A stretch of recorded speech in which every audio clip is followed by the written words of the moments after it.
di luar lingkungan Negeri Pontianak. Kami ucapkan selamat bergabung kepada Bapak Ibu Dewan Guru SMA Negeri 4 Pontianak dan juga Bapak Ibu di luar SMA Negeri 4 Pontianak dalam seri webinar SMA Negeri 4 Pontianak,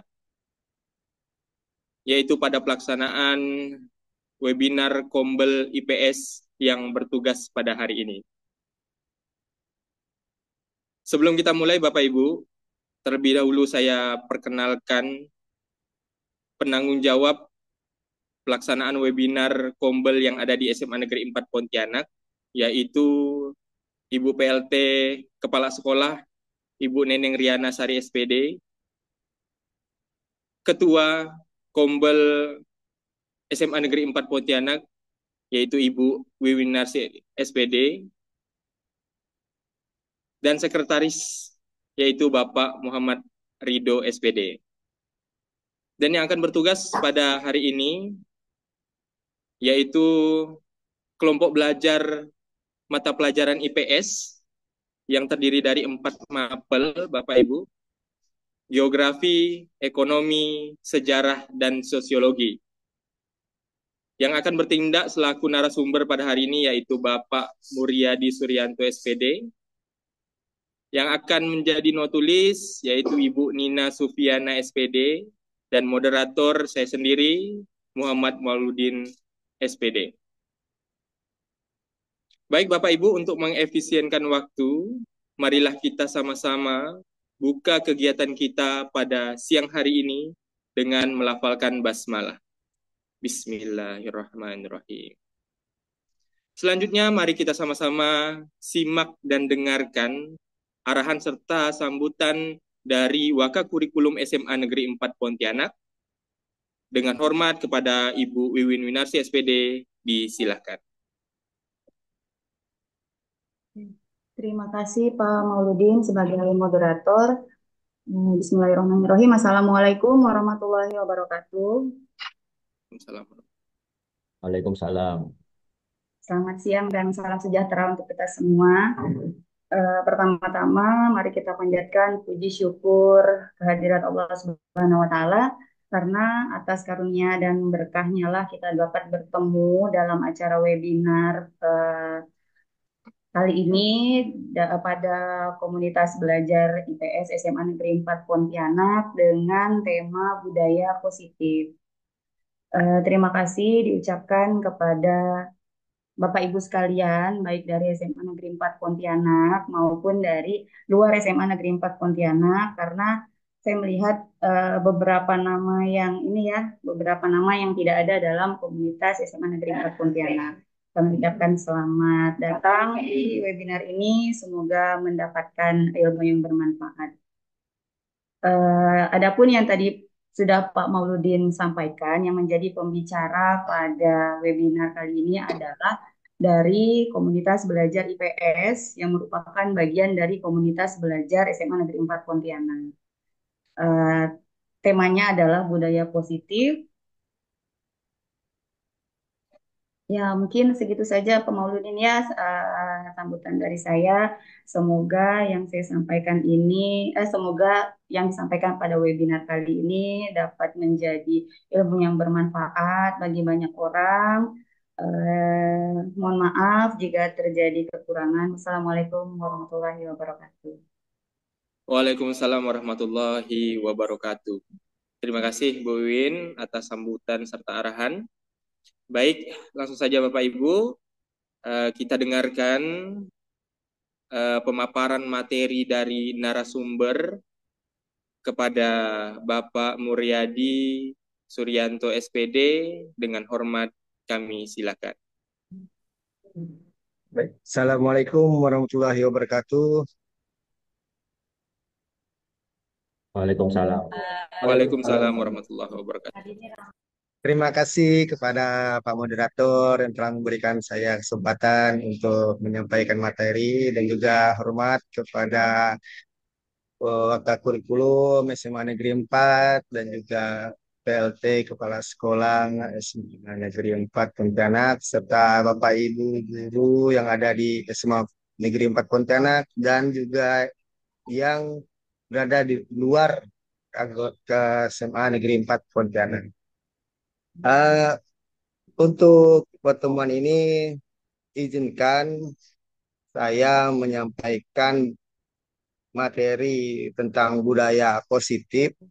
Nah, namun tentunya ini adalah materi yang sudah sangat familiar jika kita berada di dalam kurikulum Merdeka.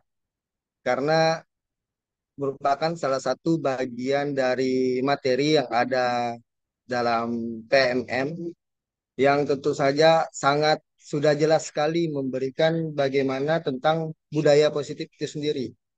Namun pada kesempatan ini mungkin saya bukan mengajari atau eh, menggurui, tapi hanya mungkin mengingatkan tentang bagaimana itu budaya positif. Tentunya budaya positif ini merupakan salah satu langkah kita sebagai guru untuk membentuk karakter murid yang sesuai dengan perkembangan zamannya. Nah, izin saya membagi layar tentang budaya positif ini. Kita,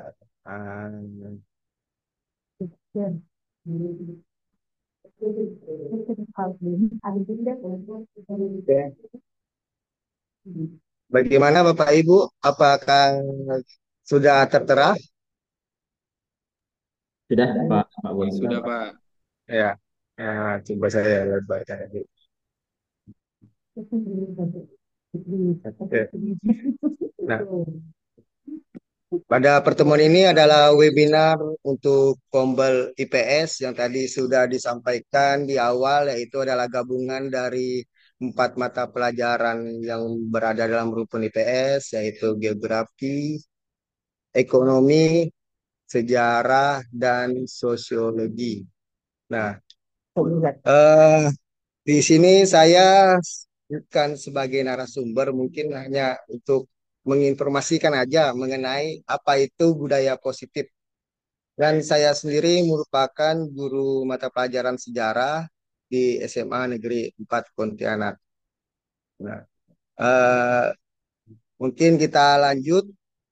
Di sini ada tampilan yang menjadi representasi bagaimana kita di sekolah. Mungkin untuk Bapak Ibu guru yang ada di dalam ini ada yang bisa menyampaikan kira-kira Bapak Ibu guru berada di nomor berapa?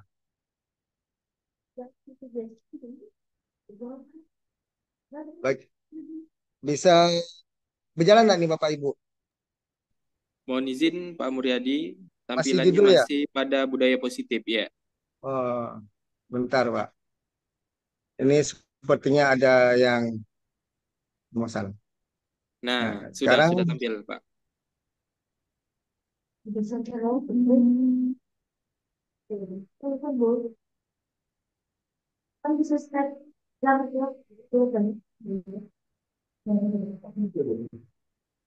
nah, baik. Jadi di sini di manakah posisi saya? Nah, ini mempresentasikan kita sebagai guru itu berada di mana. Mungkin ada dari Bapak Ibu guru yang mau memilih atau itu silakan Pak Udin dilihat kawan kan mungkin ada yang mau menyampaikan pendapatnya. Baik Bapak Ibu, di manakah saya? Nah, Bapak Ibu yang ingin menanggapi terkait di manakah saya, disilahkan. Di nomor berapa? 1, 2, 3, atau 4?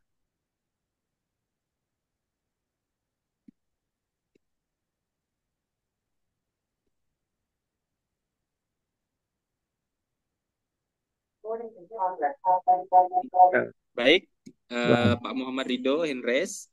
Silakan Pak Muhammad Ridho. oke, terima kasih Pak Udin. Bergema ya.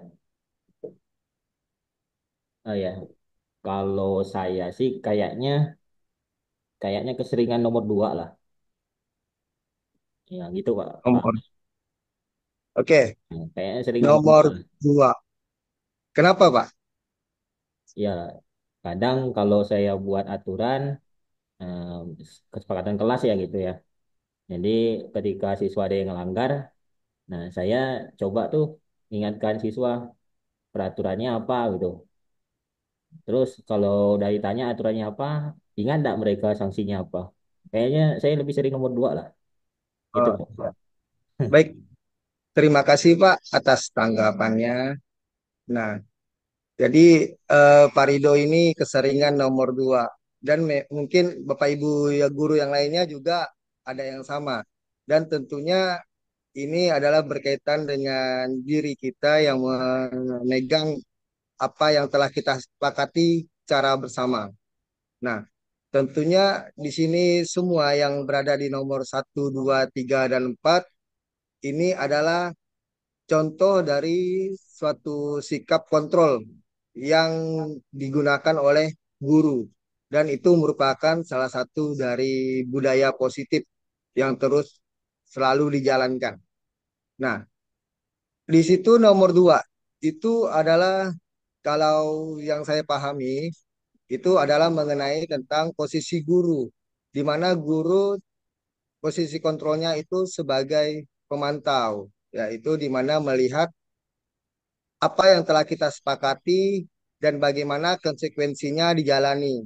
Nah, tentu saja sesuai dengan pemantau kita apa namanya memata-matai atau melihat bagaimana kesepakatan kita dijalankan dan bagaimana konsekuensi itu diterapkan. Nah, ini adalah sesuatu yang bagus, namun masih perlu adanya suatu pemahaman lagi bahwa hal seperti itu akan menimbulkan suatu perubahan, namun dalam jangka waktu pendek. Nah, untuk nomor 2. Dan kalau nomor 1 ini, kalau kita lihat dari pembicaraannya, kalian lagi kenapa selalu begitu? Bisa tidak mengecewakan Bapak lagi. Nah, di sini bapaknya merasa kecewa dengan perilaku yang dilakukan oleh anak didiknya. Sehingga bisa kita lihat itu gambar anaknya membungkuk. Artinya dia merasa bahwa dirinya adalah orang yang bersalah terhadap suatu perbuatan.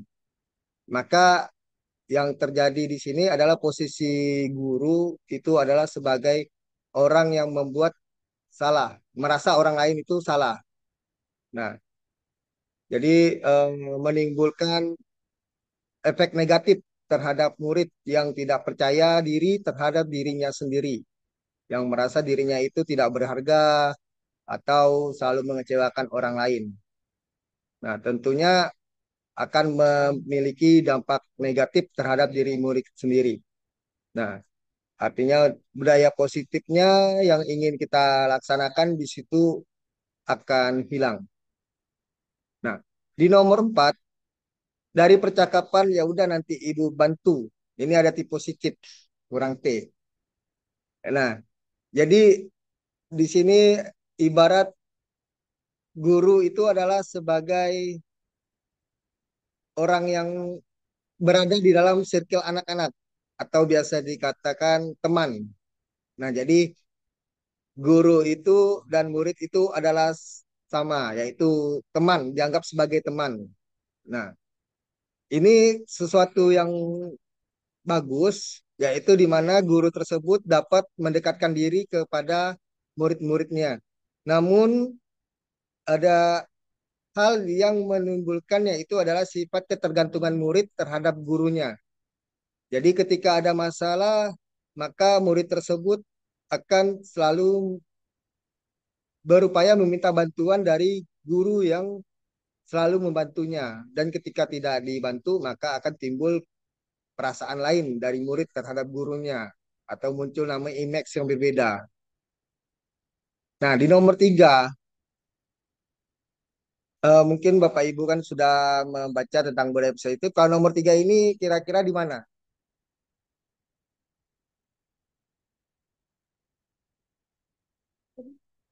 Yang nomor 3 ini di sini kalau kami memperbaikinya, kira-kira hal apa yang menggambarkan tentang dirimu? Nah, mungkin ada yang mau mencoba lagi? Yang nomor 3?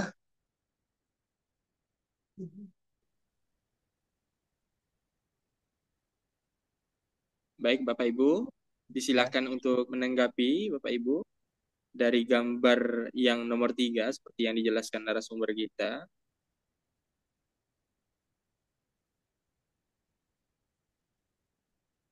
Jadi percakapan itu menggambarkan bahwa posisi gurunya seperti apa.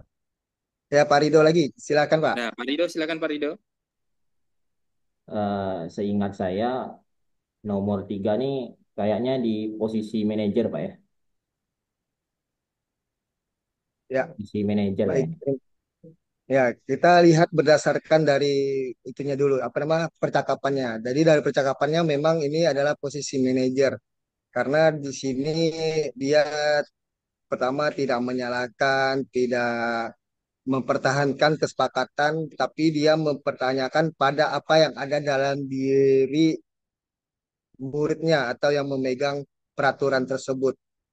Nah, jadi dia berupaya menggali apa yang ada dalam dirinya. Jadi sehingga muncullah motivasi terhadap dirinya sendiri terhadap apa yang telah dilakukannya.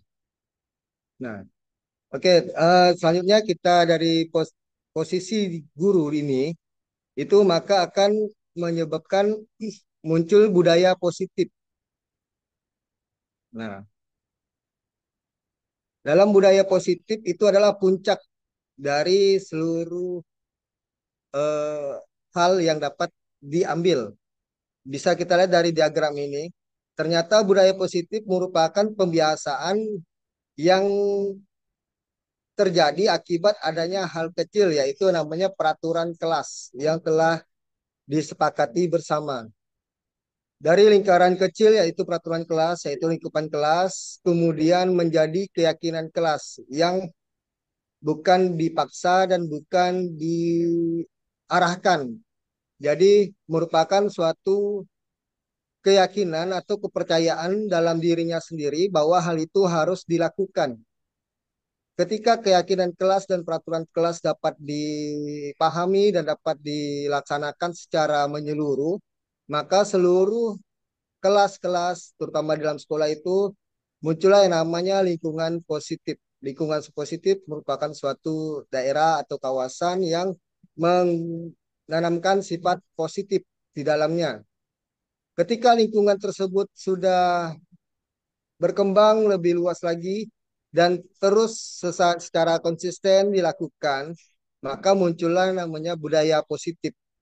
Nah, tentunya dalam perkembangan dari lingkaran kecil tersebut sampai lingkaran besar yang itu namanya budaya positif, ini tidak serta-merta dilakukan oleh orang-orang yang ada dalam kelas. Eh, Orang-orang dalam kelas itu adalah guru, siswa.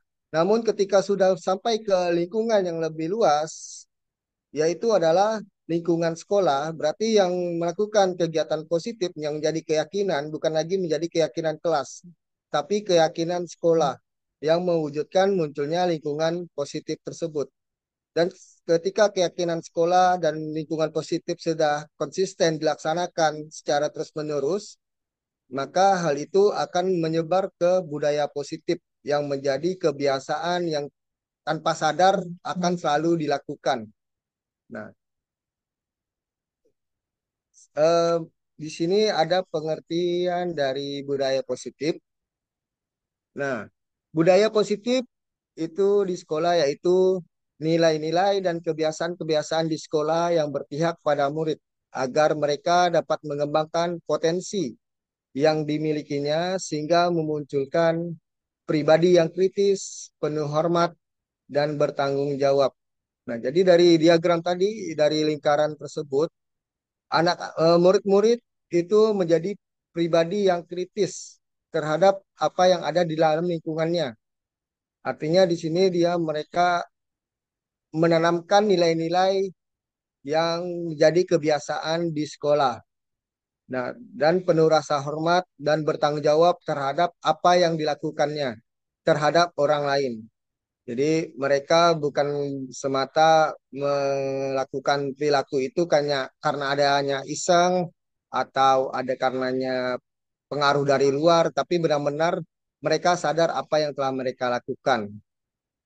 Nah, di dalam dasar-dasar pendidikan di sini saya ambil kutipan ada contoh perbandingannya dengan tumbuh-tumbuhan seorang petani. Dalam hakikatnya sama kewajibannya dengan seorang pendidik. Jadi petani dia diibaratkan oleh Ki Hajar Dewantara itu adalah pendidik dan tumbuhan ini adalah muridnya. Nah, di sini petani yang menanam padi misalnya hanya dapat menuntun tumbuhnya padi. Nah, padi tersebut kalau tidak ada petani akan tetap tumbuh, namun tumbuhnya akan berbeda jika dirawat, jika dan tidak dirawat. Ia dapat memperbaiki kondisi tanah, memelihara tanaman padi, memberi pupuk dan air, membasmi ulat-ulat atau jamur-jamur yang mengganggu hidup tanaman padi dan lain sebagainya. Artinya tanaman padi tadi akan tumbuh dengan semestinya dan menghasilkan hasil yang lebih layak dan baik daripada tadi yang dibiarkan. Nah, jadi yang dimaksud dengan kebutuhan murid itu adalah seperti adanya tanaman padi memberikan pupuk, kemudian membersihkan ulat-ulat atau jamur. Nah, itu adalah salah satu dari bentuk kodrat yang dimiliki dan juga kebutuhan yang harus dipenuhi oleh murid. Nah, selanjutnya perlunya budaya positif di lingkungan sekolah. Kenapa budaya positif ini wajib dan merupakan salah satu hal yang harus diwujudkan dalam lingkungan sekolah, di mana membangun budaya positif di lingkungan sekolah dengan menyediakan kondisi yang positif, aman, dan nyaman, agar murid-murid mampu berpikir. Nah, kemudian bertindak dan menciptakan dengan kebebasan murid, yaitu merdeka, mandiri, dan bertanggung jawab. Dengan adanya lingkungan yang positif ini, kebebasan murid tersebut akan terlaksanakan atau terwujud dan murid akan menjadi manusia dan karakter yang mandiri dan bertanggung jawab. Tentunya dengan mandiri mereka tidak lagi eh, apa namanya melakukan kegiatan atau melakukan perilaku atas kehendak orang lain. Nah, memunculkan semangat disiplin dalam diri murid dan diawasi melalui kontrol guru terhadap murid. Jadi di sini budaya positif itu memunculkan semangat disiplin dalam diri murid dan diawasi. Kemudian selanjutnya budaya positif juga memperhatikan tujuan pendidikan dalam Ki Hajar Dewantara, di mana murid itu akan menjadi anggota masyarakat dan menjadi pemimpin peradaban di kemudian hari. Dari penjelasan tadi, guru-guru ini berdasarkan pada teori kontrol. Dalam teori kontrol ini di mana merupakan suatu teori yang mengatakan tentang kontrol guru terhadap murid, di mana kontrol guru terhadap murid itu adalah sebuah ilusi. Di sini dijelaskan yang pertama ilusi guru mengontrol murid. Nah, kelihatannya apa yang dilakukan guru sedang mengontrol perilaku murid. Hal demikian terjadi karena murid sedang mengizinkan dirinya dikontrol. Nah, saat itu bentuk kontrol guru menjadi kebutuhan dasar yang murid tersebut butuhkan. Teori kontrol menyatakan bahwa semua perilaku memiliki tujuan, bahkan terhadap perilaku yang tidak disukai. Di sini dalam teori ini perilaku-perilaku yang dilakukan oleh guru maupun murid semuanya memiliki tujuan. baik yang disukai guru ataupun yang tidak disukai oleh murid. Selanjutnya, ilusi bahwa semua penguatan positif, efektif, dan bermanfaat. Jadi ketika kita memberikan penguatan, kita merasa bahwa penguatan tersebut dapat memberikan manfaat kepada murid. Nah, tapi di situ adalah sebuah ilusi. Dari teori ini, penguatan positif atau bujukan adalah bentuk bentuk kontrol. Jadi ketika kita memberikan penguatan, ternyata merupakan bentuk-bentuk pengontrolan terhadap orang lain. Segala usaha untuk mempengaruhi murid agar mengulangi suatu perilaku tertentu. Jadi ketika ada perilaku yang ingin dilakukan, maka diberikan penguatan agar perilaku itu akan terus dilaksanakan. Namun yang mereka lakukan bukan akibat dari adanya kemauannya, tapi dari penguatan yang ada dari luar. Nah, hal itu adalah suatu usaha untuk mengontrol murid tersebut. Kemudian dalam teori yang ketiga di sini ilusi bahwa kritik dan membuat orang merasa bersalah dapat menguatkan karakter. Menggunakan kritik dan rasa bersalah untuk mengontrol murid menuju pada identitas gagal. Artinya mereka belajar untuk merasa buruk tentang diri mereka.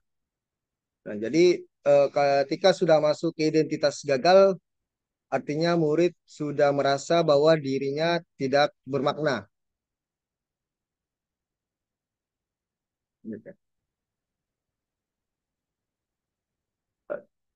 Mereka mengembangkan dialog diri yang negatif.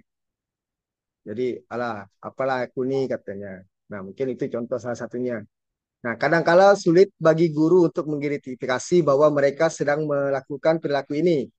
Karena seringkali guru cukup menggunakan suara halus untuk menyampaikan pesan negatif. Yang terakhir, ilusi bahwa orang dewasa memiliki hak untuk memaksa. Hal ini yang biasanya ada dalam banyak pengontrolan orang dewasa terhadap anak-anak atau orang yang ada di bawahnya. Karena menganggap bahwa per- orang dewasa percaya mereka memiliki tanggung jawab untuk membuat murid-murid berbuat hal-hal tertentu. Pada saat itu pula orang dewasa akan menyadari bahwa perilaku memaksa tidak akan efektif untuk jangka waktu panjang dan sebuah hubungan permusuhan akan terbentuk. Jadi di sini eh, orang dewasa berpandangan bahwa dia memiliki kelebihan. Jadi kelebihan orang dewasa tersebut merupakan tanggung jawab untuk diteruskan kepada murid atau yang di bawahnya. Hal itu semua dilakukan karena memiliki tujuan atau motivasi di dalamnya. Nah, sebaiknya dalam kegiatan budaya positif itu motivasi yang harus dimunculkan kepada murid adalah untuk menjadi orang yang mereka inginkan dan menghargai diri sendiri dengan nilai-nilai yang mereka percaya. Nah, di sini belum disampaikan bahwa nilai-nilai yang mereka percaya adalah nilai-nilai kebijakan. Nah, nilai-nilai kebijakan ini yang harus dituntun oleh guru agar mereka dapat mempercayainya. Ketika mereka sudah menanamkan nilai-nilai kebajikan universal secara menyeluruh, maka mereka kemudian melakukannya secara mandiri dan mereka ingin menjadi sesuai dengan nilai yang ada di nilai kebajikan tersebut, maka muncullah yang namanya motivasi internal yang harapan dari adanya tuntunan terhadap kebutuhan murid tersebut. Kemudian tadi adanya pengontrolan dari orang lain, kemudian adanya penguatan itu merupakan termasuk motivasi eksternal, di mana untuk menghindari rasa tidak nyaman atau hukuman yang akan dilakukannya. Jadi ketika tidak melakukannya akan ada hukuman atau ketika melakukannya ada rasa tidak nyaman terhadap orang lain. Maka hal tersebut merupakan dasar dari perilaku manusia termasuk motivasi eksternal. Dan juga mengharapkan imbalan atau penghargaan orang lain termasuk bagian dari motivasi eksternal. Stephen Covey dalam Perseverance Center mengatakan bahwa bila kita ingin membuat kemajuan perlahan, sedikit-sedikit ubahlah sikap atau perilaku Anda. Namun bila kita ingin memperbaiki cara-cara utama kita, maka kita perlu mengubah kerangka acuan kita atau visi. Ubahlah bagaimana Anda melihat dunia, bagaimana Anda berpikir tentang manusia, ubahlah paradigma Anda, skema pemahaman atau penjelasan aspek-aspek tentu tentang realitas. Nah, jadi di sini dalam Stephen Covey ini mengibaratkan adanya perubahan itu adalah dari diri kita sendiri. Dan kemudian bagaimana kita memandang orang lain dan bagaimana dunia ini bekerja. Nah, di sini ada stimulus respon dalam teori kontrol. Nah, di situ dalam stimulus respon realitas atau kebutuhan yang menjadi pandangan umum bahwa kebutuhan kita sama. Artinya setiap manusia itu memiliki kebutuhan yang sama. Namun kebutuhan kita berbeda. Nah, dalam hal ini artinya takaran atau apa yang diperlukan itu memiliki kebutuhan yang berbeda. Semua orang melihat hal yang sama, tapi dalam teori kontrol, ketika kita menerapkannya, setiap orang memiliki gambaran yang berbeda. Nah, dalam kehidupan kita mencoba mengubah orang agar berpandangan yang sama dengan kita berusaha memahami pandangan orang lain tentang dunia. Artinya di sini teori kontrol mengubah bagaimana kita bisa memahami pikiran orang agar tidak sama dengan kita. Kemudian perilaku buruk dilihat sebagai suatu kesalahan.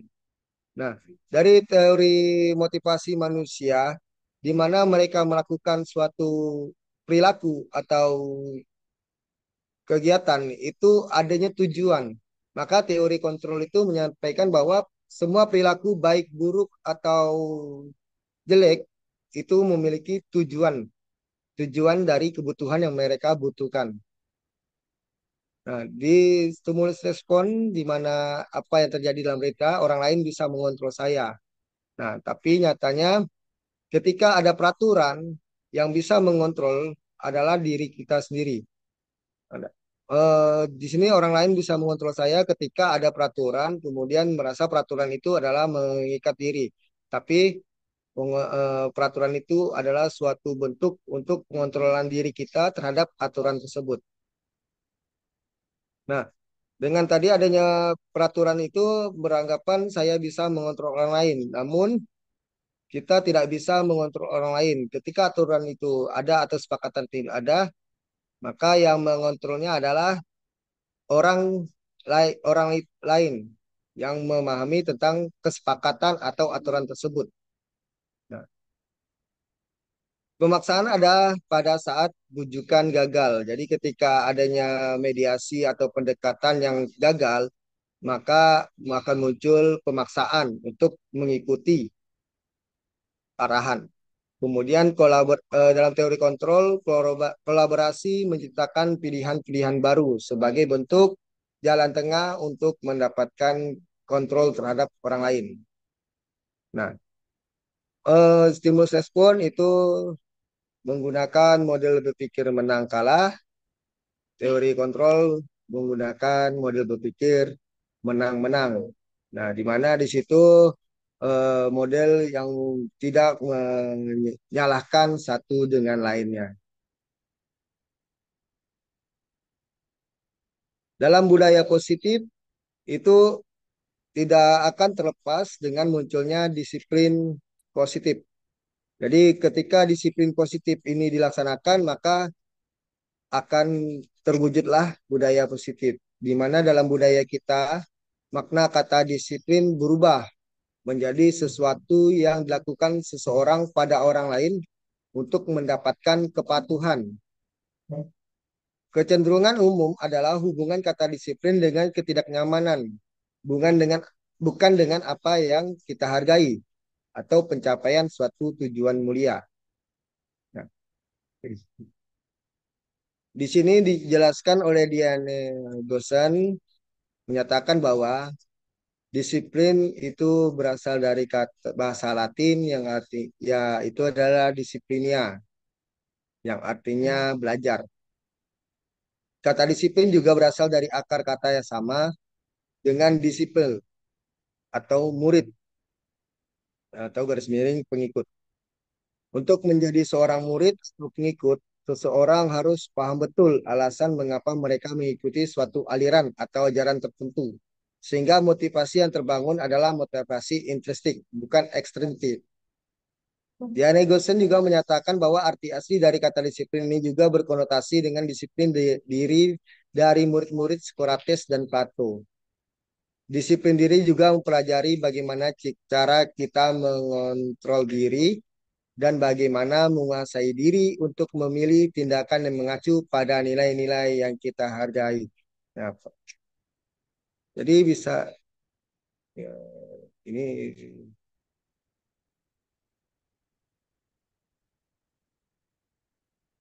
benar ini Pak Rido. Pak Udin, Ya, Pak. berubah Pak Udin. Ya, Pak Mur.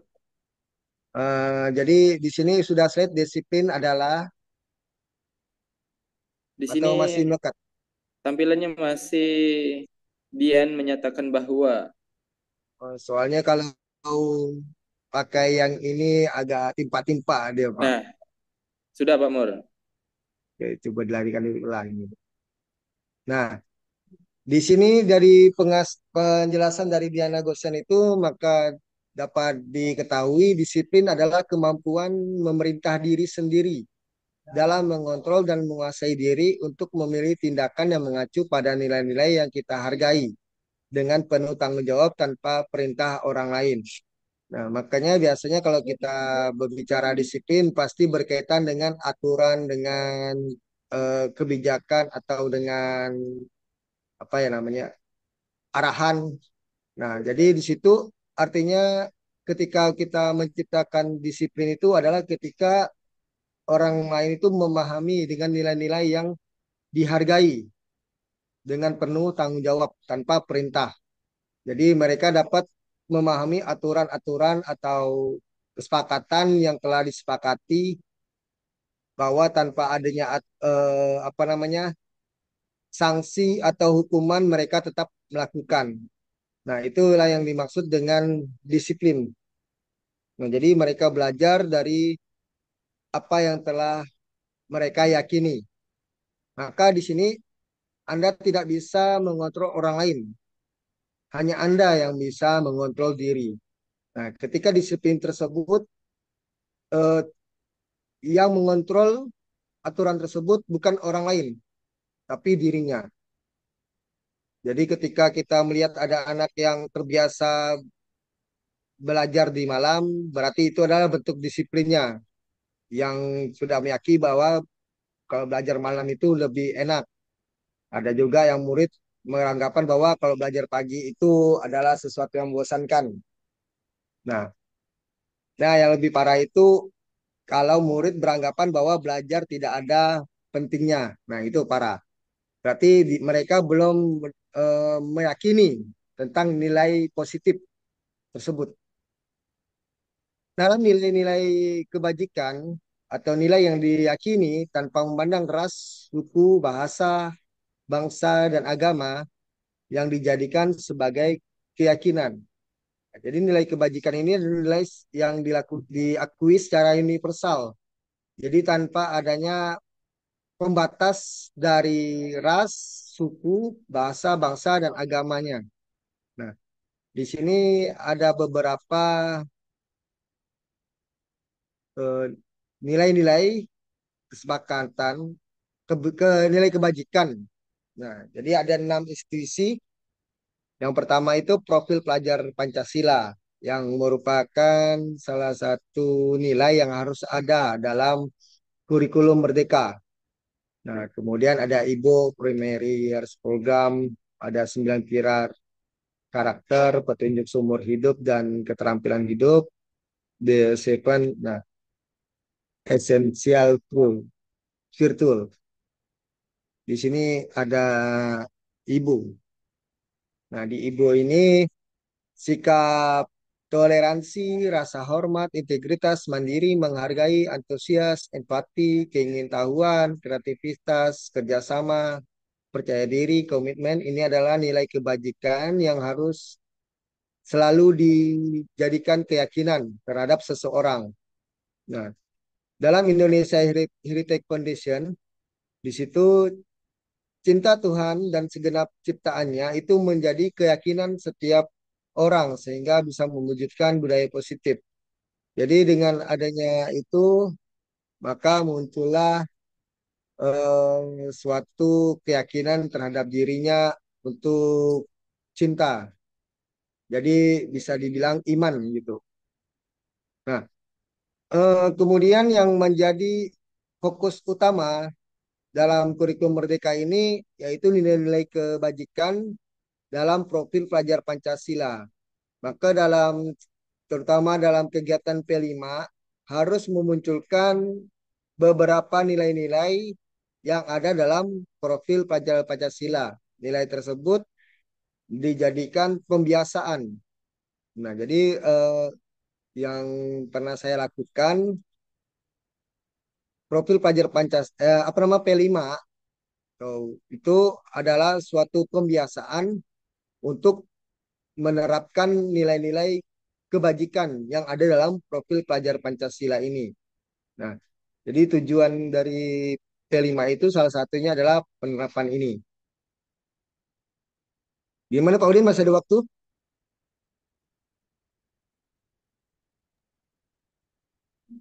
Masih Pak Mur, masih 17 menit. Oh, 17 ya. Masih lumayan lah. Nah, jadi nilai-nilai ini yang menjadi suatu keyakinan bersama, terutama dalam lingkungan sekolah, agar selalu dijadikan sebagai sebuah budaya.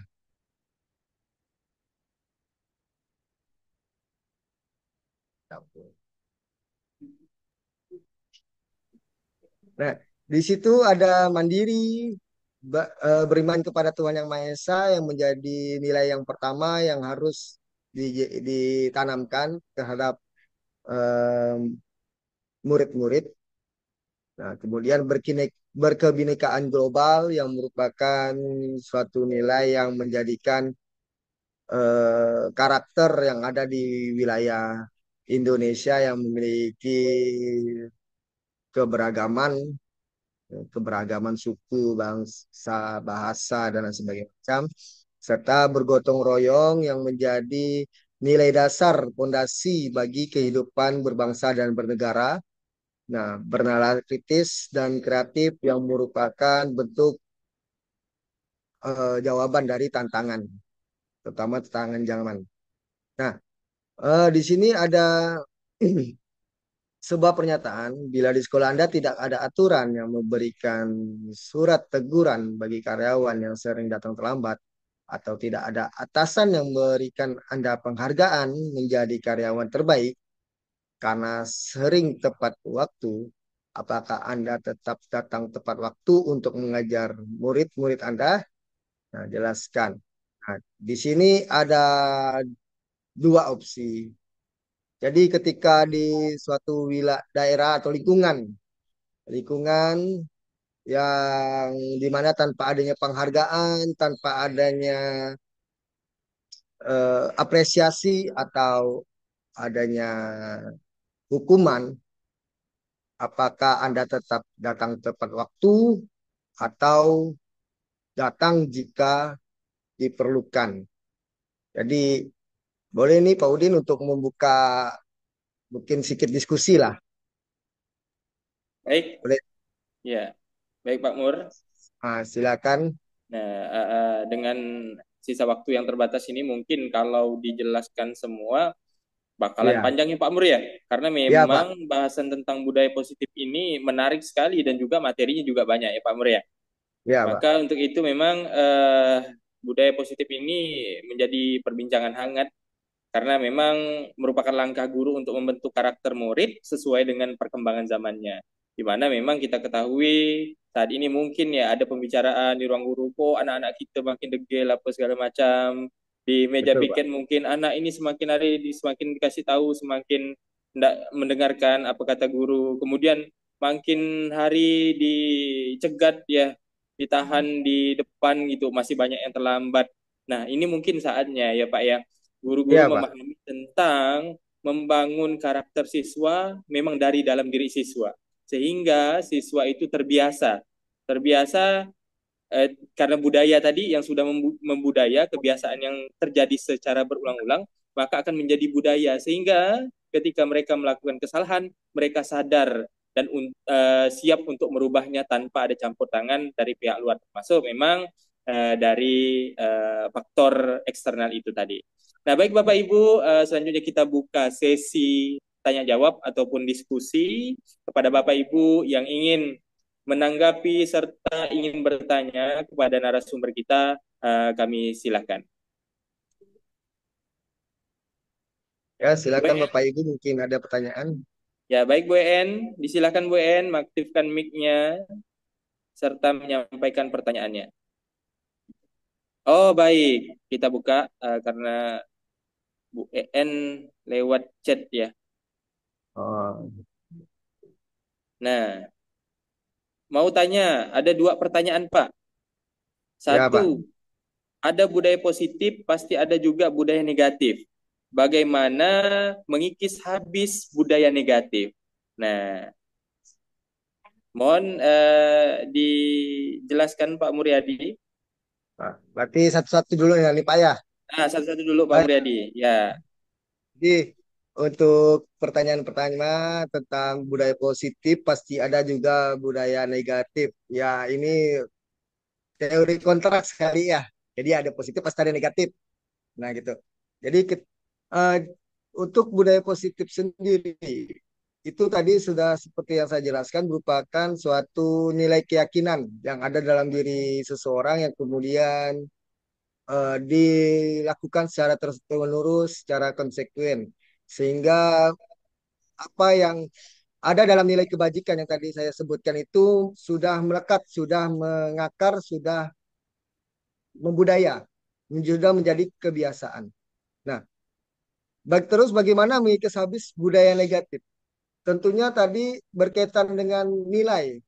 Ya, kalau nilai positif itu kan tadi nilai-nilai kebajikan. Nah, nilai negatif saya nggak tahu, tapi tentunya ada nilai-nilai negatif tersebut. Nah, dengan adanya nilai kebajikan tersebut dan nilai kebajikan ini dilakukan dan dipahami, maka nilai positif itu akan dengan sendirinya hilang. Nah, atau bisa saja eh, anggap saja di suatu daerah itu ada daerah yang kriminal. Ketika kriminalnya itu menghilang, maka daerah itu akan berubah menjadi daerah yang aman. Nah, artinya di sini ketika daerah tersebut menjadi daerah positif, maka dengan sendirinya daerah negatif yang tadi itu akan sedikit hilang atau bahkan akan hilang secara menyeluruh ketika kegiatan positif di daerah tersebut dilakukan. Begitu juga dengan budaya positif ini.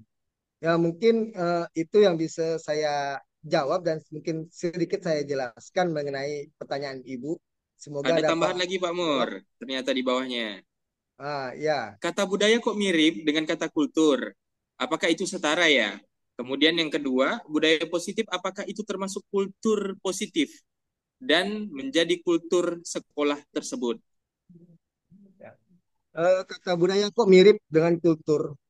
Apakah itu setara ya?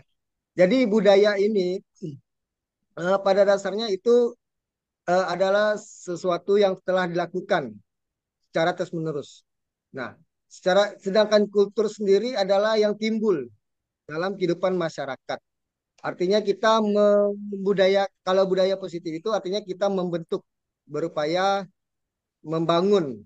Nah, jadi perbedaan kalau di kultur itu adalah yang terjadi dalam kehidupan masyarakat secara alami. Kalau budaya positif yang dimaksud di sini adalah kita berupaya, artinya memunculkan nilai-nilai yang ada terhadap suatu lingkungan.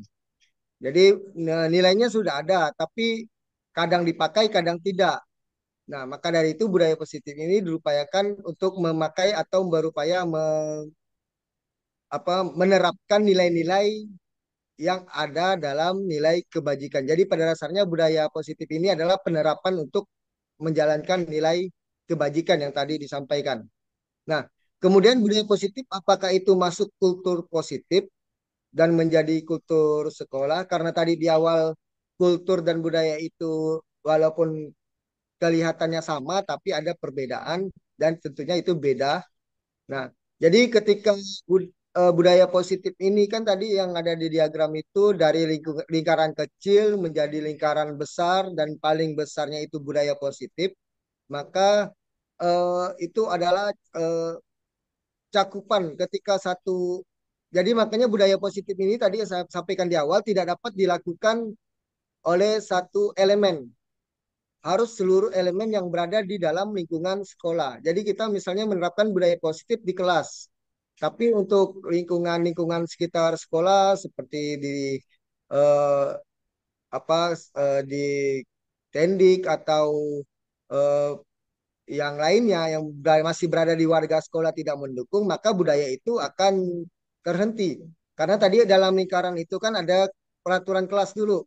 Jadi dari peraturan kelas sebenarnya ini ada materinya lagi, cuman waktunya tidak cukup. Jadi nanti mungkin lain kesempatan. Nah, jadi nanti di situ dari peraturan kelas menjadi sebuah keyakinan. Nah, keyakinan kelas ini akan menyebar ke lingkungan sekolah menjadilah lingkungan positif yang ada di lingkungan sekolah. Nah, ketika lingkungan itu telah dilakukan secara terus-menerus dan konsisten, munculnya yang namanya budaya positif. Jadi artinya bukan bukan sehari sudah termasuk budaya positif. Jadi ini adalah suatu eh, penerapan yang berkelanjutan. Jadi tidak dapat dilihat dalam 1 atau 2 minggu atau dalam 1 bulan. Jadi bisa dilihat dari jangka waktu atau periode tertentu. Nah, mungkin itu saja Bu Ellen yang dapat saya sampaikan. Kurang lebihnya mungkin nanti akan dibahas. Bagaimana Bu? Mungkin semoga puas dengan jawabannya. Baik, ya terima kasih Pak Mur. Luar biasa sekali Bapak Ibu. Dimana tadi berkaitan dengan budaya positif, yaitu lingkup besarnya dari kebiasaan-kebiasaan yang dilaksanakan di sekolah. Dimulai dari memang lingkungan kecil terlebih dahulu, dari dalam kelas dengan kesepakatan kelas, kemudian di luar kelas gitu ya. Nah, lama-kelamaan akan membudaya kegiatan tersebut. Maka dapat diterapkan di sekolah dalam kurun waktu tertentu. Ya, Pak Muryadi ya. Baik, Bapak Ibu. Ada lagi Bapak Ibu? Silakan, karena memang materi kita ini sangat luar biasa ya Bapak Ibu ya. Nah, silakan Bapak Ibu. Bapak Ibu boleh menanyakan langsung dengan mengaktifkan mikrofon dan juga video ya. Ataupun Bapak Ibu bisa bertanya melalui chat Bapak Ibu. Disilakan. Sebagai informasi Bapak Ibu, link presensi sudah disebar Bapak Muhammad Ridho. Untuk itu nanti Bapak Ibu setelah webinar atau sesi webinar akan berakhir, nah Bapak Ibu bisa langsung mengklik link yang ada di chat ya Bapak Ibu ya. Baik Bapak Ibu, ada lagi pertanyaan Bapak Ibu?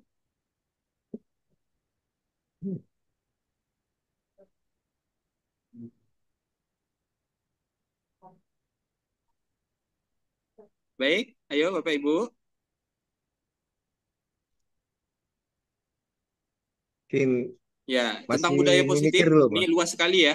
Di mana tadi Iya. Pak Muryadi telah membahas ya, mendidik siswa dengan sesuai perkembangan zamannya, di mana juga guru nanti harus pandai dan juga bisa memposisikan diri ya Bapak Ibu, tidak hanya sebagai apa ya, mengejar siswa, kamu malas, kamu terlambat dan segala macam gitu. Nah, tapi guru dapat memposisikan diri sebagai teman, sebagai manajer ya, yang dapat nantinya sedikit demi sedikit ya menimbulkan kesadaran kepada siswa.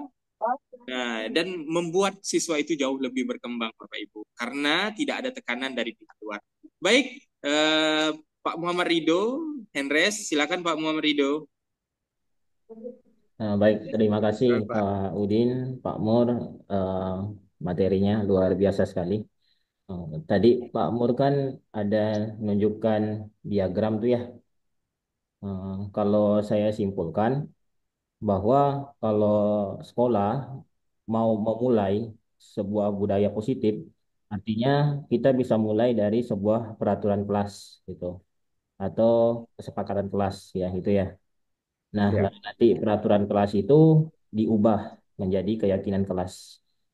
Nah, nanti sampai akhirnya ke budaya positif. Nah, benar tidak seperti itu, Pak Mur? ya, Pak. Jadi eh, terima kasih Pak penguatannya ya.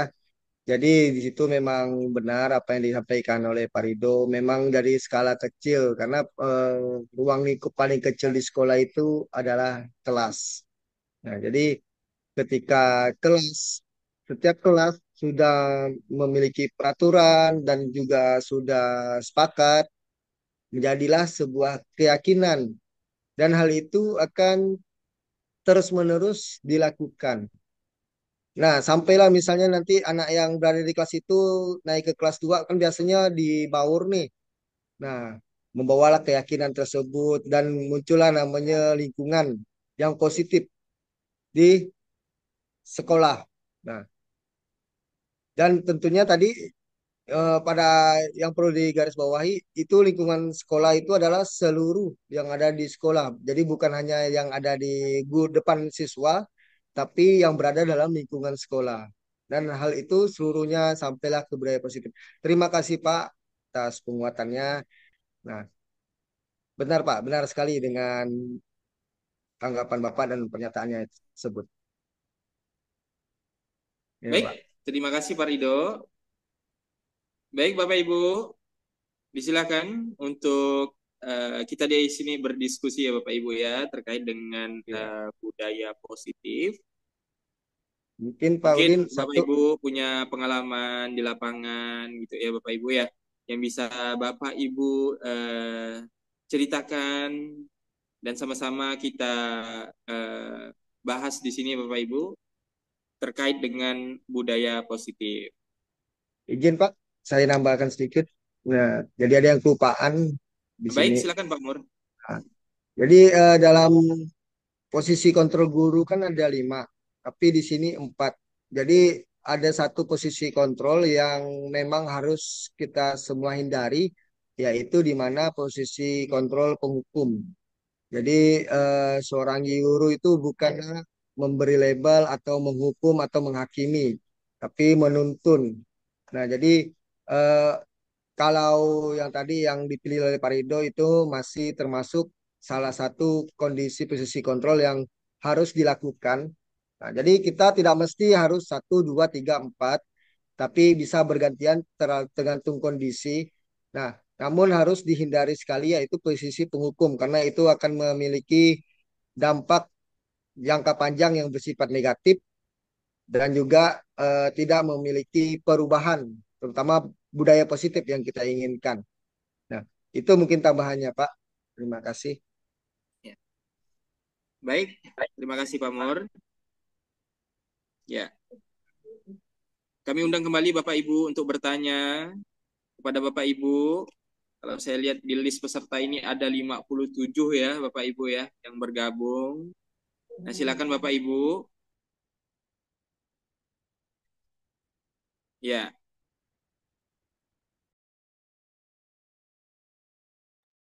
ya. Baik, jika tidak ada berhubung waktu sudah menunjukkan pukul 14.30, Bapak Ibu, di mana sesi webinar kita akan berakhir.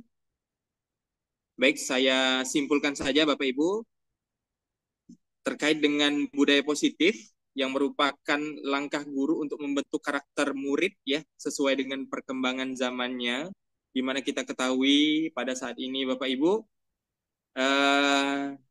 siswa gitu ya, kemudian perilaku yang ditunjukkan kepada guru sangat memprihatinkan Bapak Ibu. Nah, sudah saatnya mungkin kita mengevaluasi diri Bapak Ibu, dan juga kita bersama-sama belajar bagaimana caranya untuk mengajari siswa sesuai dengan perkembangan zamannya. Di mana tadi sudah dijelaskan bahwa kita bisa menjadi manajer, menjadi teman bagi siswa untuk meningkatkan kesadaran siswa untuk jauh lebih memahami ya Bapak Ibu, jauh lebih disiplin tanpa ada dorongan ataupun tekanan dari kita sebagai guru maupun dari luar. Nah, untuk itu tadi ada berbagai macam teori, di mana salah satunya adalah teori kontrol. Nah, di mana teori tersebut itu menuntun siswa supaya lebih sadar, lebih mengerti tentang gimana caranya untuk bertindak ya sesuai dengan atas dasar keinginannya sendiri yang jauh lebih positif dari sebelumnya. Untuk itu Bapak Ibu, saya ucapkan terima kasih juga kepada kurikulum SMA Negeri 4 Pontianak, kemudian sekretaris Bapak Muhammad Ridho, kemudian Bapak Ibu Dewan Guru. Terima kasih banyak kepada narasumber kita pada hari ini yang memang luar biasa ya, menyampaikan materi tentang disiplin positif atau budaya positif. Terima kasih seluruhnya. Untuk itu Bapak Ibu, sebelum kita mengakhiri sesi webinar ini, sama-sama kita akan dokumentasikan kegiatan kita pada pagi hari ini. Pada siang hari ini, mohon maaf Bapak Ibu. Baik, Bapak Muhammad Ridho sudah ready untuk cekrek-cekrek? Terima Nah, kita kasih Pak cekrek-cekrek dulu Mulyadi. Bapak Ibu. Silakan aktifkan Terima kasih Pak videonya. Mulyadi. Good Ya. job. Tampilkan Terima kasih, Bu. wajah yang luar biasa. Oke, terima kasih Bu. Terima kasih, Mohon terima maaf kalau ada kasih. yang salah, Ya. salah-salah kata Terima atau kasih teman-teman udah ngumpul nih, kumpul IPS semuanya. Ya, kita foto dulu Bapak Ibu, foto Bu Bapak Ibu. Arinda, Pak Fauzi, Bu Vidya. foto dulu, Bu. Oke, good Foto job. dulu, Bu. Foto dulu, foto dulu. Foto dulu, foto Oke, dulu. Bapak Ibu, Foto dulu lah. izin ya. Ya, foto dulu, Ada foto dulu. yang Jangan ini dulu ya. ambil foto. Bapak Ibu, sebelum kita foto, saya ingatkan kembali, Ya, foto presensi dulu. sudah ada di chat. Jika Bapak Ibu isi, email sertifikatnya akan dikirim ke email. Atau bisa dicek di Bitly Apresiasi Tetra. Oke. Kita foto Bapak Ibu ya. Ya. Ya. 2 senti kanan, 2 Senyum. senti kiri Bapak Ibu. Senyum, Tarik, senyum. ya, tarik foto dulu. Slide satu dulu. Bertiga tuh kiwing. Slide satu dulu ya. Ada Bu Erna. Oke. 1, 2, 3. Oke. Bentar, tahan dulu senyumnya. Bentar. Oke. Bentar ya Pak Ibu ya. Ya. Keren gigi Pak Bentar, Ridho. bentar. Oke, masih slide 1 ya. 1, 2, 3.